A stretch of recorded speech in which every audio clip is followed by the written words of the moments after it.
Natalie Portman was to be honoured with the Genesis Prize in Israel, but instead has chosen to cancel her trip where she was scheduled to accept the honour, according to the organisation that had planned to salute her. The actress pulled out Thursday, with a rep telling event organisers that recent events in Israel have been extremely distressing to her and she does not feel comfortable participating in any public events in Israel, and that she cannot in good conscience move forward with the ceremony.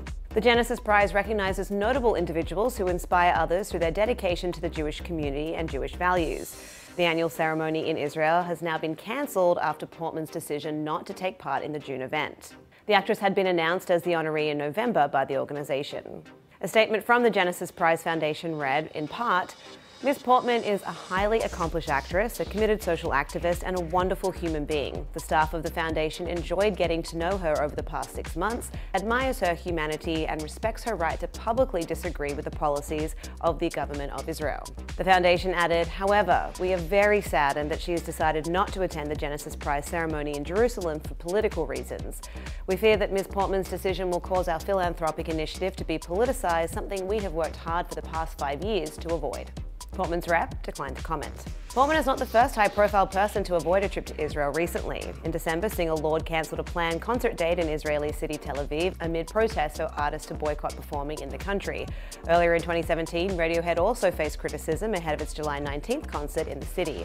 Frontman Tom York addressed protesters in a Rolling Stone interview a month before the show, saying, "There's an awful lot of people who don't agree with the boycott, divestment and sanctions movement, including us. I don't agree with the cultural ban at all."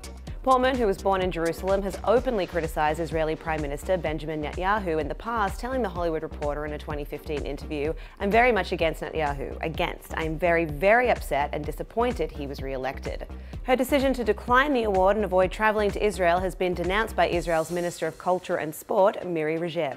"I was saddened to hear that Natalie Portman has fallen as a ripe fruit in the hands of BDS supporters," stated Regev, associating her act with the boycott, divestment and sanctions movement against Israel.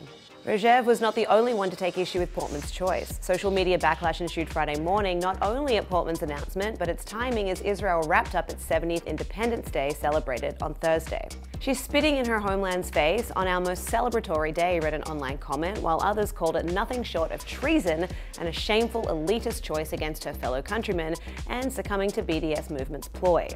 Some simply suggested that the award should be given to Gal Gadot, who represents our country with great honour. Meanwhile, PACBI, the academic and cultural arm of the BDS movement, a Nobel Peace Prize-nominated pro-Palestinian activist group that seeks to cut global ties with Israel, praised Portman's move. In a statement, the group said, "After decades of egregious human rights violations against Palestinians, Israel's recent massacre of peaceful protesters in Gaza has made its brand so toxic that even well-known Israeli-American cultural figures like Natalie Portman now refuse to blatantly whitewash or artwash Israeli crimes and apartheid policies." To read more on this story, head to THR.com. For The Hollywood Reporter News, I'm Lindsay Rodriguez.